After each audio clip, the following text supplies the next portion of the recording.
प्रधानमंत्री जी, हम उड़ीसा में हैं, भुवनेश्वर में हैं।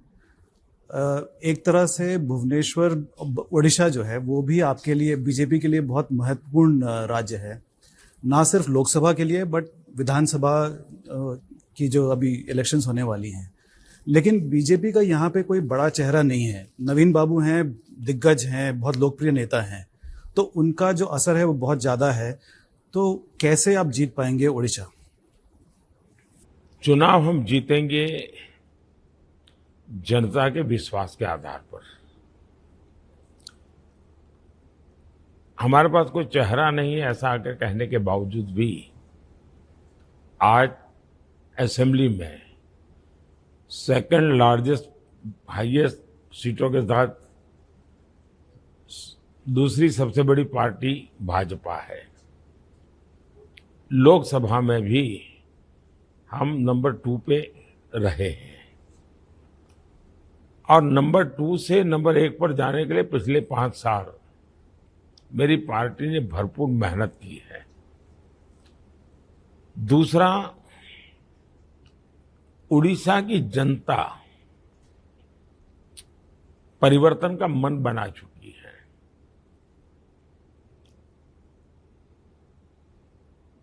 हो सकता है कि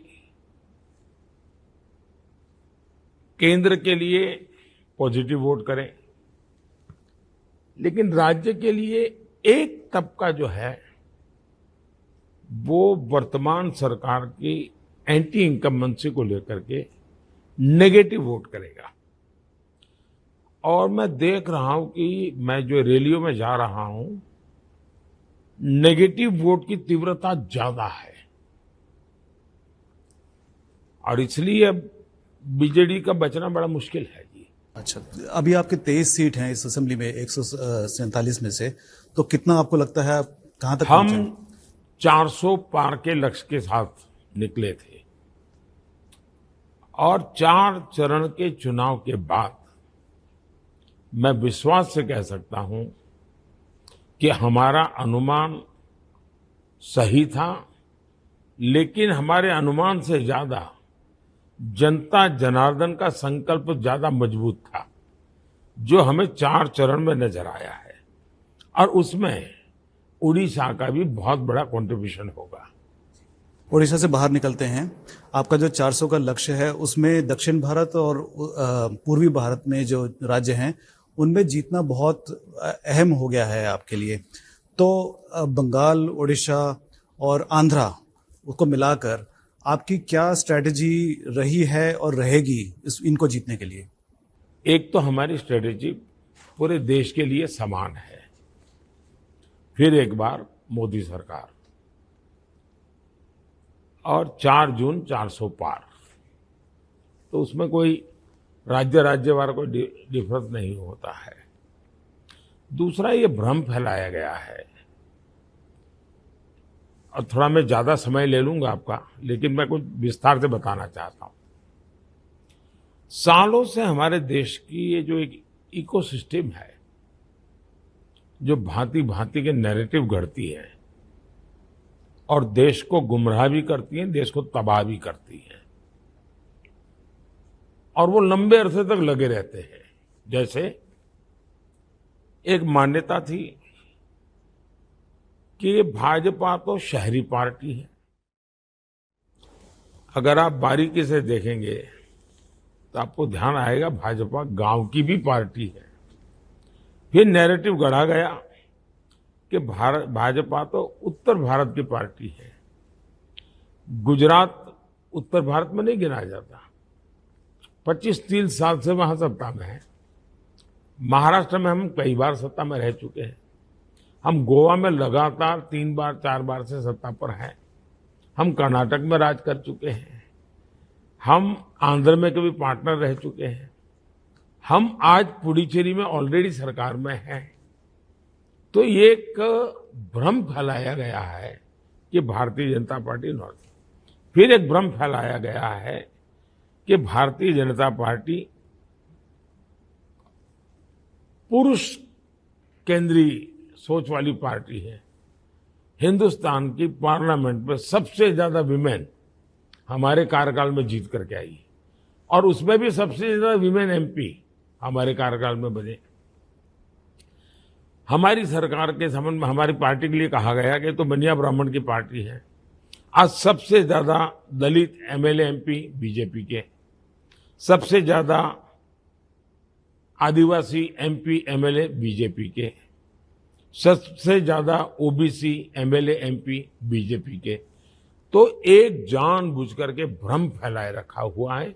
वैसा ही एक भ्रम है कि हम साउथ में नहीं है। 2019 के चुनाव देख लीजिए। 2019 के चुनाव में साउथ के राज्यों की सबसे बड़ी पार्टी बीजेपी है, लेकिन भ्रम फैलाया हुआ है, नैरेटिव चलता रहता है। और इस बार भी मैं कहता हूं, साउथ में सबसे बड़ी पार्टी भारतीय जनता पार्टी होगी, एनडीए उसमें और जोड़ेगा। तो आप कहना चाहते हैं कि BJP is a truly national party? Bharatiya Janata party day one से नेशनल पार्टी रही है और प्रेजेंस के कारण नेशनल तो एक बात है, लेकिन हम विचारों से भी नेशनल है। हमारे लिए नेशन फर्स्ट ये हमारे आइडियोलॉजी का आधार है। हम बंगाल के लिए भी कोई निर्णय करेंगे तो नेशन फर्स्ट के हिसाब से करेंगे। हम केरल के लिए भी कोई निर्णय करेंगे नेशन फर्स्ट के मानदंड पर आधार पर करेंगे। एक सवाल है कांग्रेस के बारे में। आपने इतने सारे 100 से ज्यादा रैलियां की हैं और आपने लगातार आरोप लगाया है कांग्रेस के ऊपर कि वो एक मुस्लिम, जो उनकी जो पॉलिसी है, उनका मैनिफेस्टो है, माइनॉरिटी अपीजमेंट, तुष्टीकरण की पॉलिसी है। आपने ये भी कहा कि वो हिंदुओं का धन, मंगलसूत्र लेके मुसलमानों को दे देंगे। तो आप क्या सच में मानते हैं कि वो ऐसा करेंगे या कैंपेन का सवाल मेरे मानने का नहीं है। दूसरा, बिना सिर पैर के कैंपेन करना ये पाप है। मैं ऐसा पाप न कभी किया है न करना चाहता हूं। बिना सिर पैर के पाप करने का काम ठेका उन लोगों ने लेकर के रखा है। जिस दिन उनका मैनिफेस्टो आया था उसी दिन मैंने कहा था कि इस मैनिफेस्टो पर मुस्लिम लीग की छाप है। कांग्रेस पार्टी का काम था कि उसी दिन वो जवाब देते कि देखिए हमारे ये मुद्दे हैं, मोदी जी कह रहे सही नहीं है। एक बार भी जवाब नहीं दिया। फिर मुझे लगा कि अब मुझे धीरे धीरे देश की जनता को एजुकेट करना पड़ेगा। जब ये कहे मैनिफेस्टो में कि अब ठेके जो दिए जाएंगे, गवर्नमेंट कॉन्ट्रैक्ट्स, उसमें भी माइनॉरिटी के लिए आरक्षण होगा। अब ब्रिज बनाना है, ब्रिज बनाने का टेंडर कौन डालेगा भाई? जिसके पास रिसोर्सेज हैं, जिसके पास एक्सपीरियंस है, जिसके पास कैपेसिटी है, जो धन लगा सकता है, टेक्नोलॉजी लगा सकता है, वो आएगा। अब आप उसमें भी आरक्षण कर देंगे तो मेरे देश के विकास की कहां जाकर के रुकेगी भाई? ये मैनिफेस्टो में लिखा है उन्होंने मनमोहन सिंह जी ने खुद ने, जिस मीटिंग में मैं मौजूद था एज ए मुख्यमंत्री, उन्होंने कहा था देश के संसाधनों पर पहला अधिकार मुसलमानों का है। जब मैंने ये उदाहरण दिया तो इन्होंने कहा नहीं ये नहीं, तो फिर मैंने एक वीडियो कॉन्फ्रेंस और उनकी प्रेस कॉन्फ्रेंस ला करके रख दी। ये बात है तो उनके दिमाग में क्या पड़ा है। तीसरा, उन्होंने कर्नाटका में क्या किया?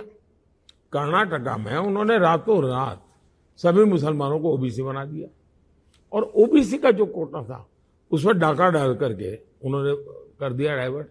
मतलब वोट बैंक और वोट जिहाद को संतुष्ट करने के लिए अब दिल्ली में चुनाव में वोट पाने के लिए 2014 में इलेक्शन घोषित होने के बाद 123 प्राइम प्रॉपर्टीज वक्फ बोर्ड को दे दी। ये सारी चीजें बताती है, मैं उसका हवाला दे रहा हूं। और मैं मानता हूं कि चुनाव में मुझे ये लोग हैं जिन्होंने संविधान की जो सेक्युलरिज्म का स्पिरिट है, इसको उन्होंने अपनी चुनावी राजनीति के लिए तबाह करके रखा हुआ है। मुझे संविधान के उस स्पिरिट को एस्टैब्लिश करना है, इसलिए इनको लोगों को एक्सपोज करना जरूरी है। और चुनाव अपने आप में लोगों को एजुकेट करने का अवसर होता है। आप सही बोल रहे हैं, आपने कांग्रेस को अटैक किया, लेकिन इसके साथ साथ माइनॉरिटीज में एक घबराहट फैल गई है। आपके बयानों की वजह से, तो उनके लिए कुछ कहना चाहेंगे आप? मैंने माइनॉरिटी के खिलाफ एक शब्द नहीं कहा है। मैं कांग्रेस के वोट बैंक की राजनीति के खिलाफ बोल रहा हूं। कांग्रेस संविधान के खिलाफ काम कर रही है, इस पर मैं बोल रहा हूं। भारत के संविधान ने, संविधान निर्माताओं ने, बाबा साहब आम्बेडकर ने, इंक्लूडिंग पंडित नेहरू ने, धर्म के आधार पर इस देश में आरक्षण नहीं होगा, ये संविधान सभा ने तय किया है। अब आप उससे मुकर रहे हो, ये एक्सपोज करना मेरी जिम्मेवारी है। उस समय संविधान सभा में तो कोई मेरी पार्टी के लोग थे ही नहीं, देश के विद्वज्जनों की सभा थी, उन्होंने निर्णय किया था। तो आपके शब्द माइनॉरिटी के खिलाफ नहीं, सिर्फ कांग्रेस पार्टी के खिलाफ है। भारतीय जनता पार्टी कभी भी माइनॉरिटी के खिलाफ नहीं है, आज नहीं, कभी भी नहीं है।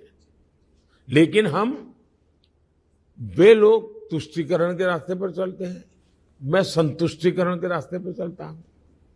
उनका अपीजमेंट पॉलिटिक्स है, मेरा सबका साथ सबका विकास का पॉलिटिक्स है।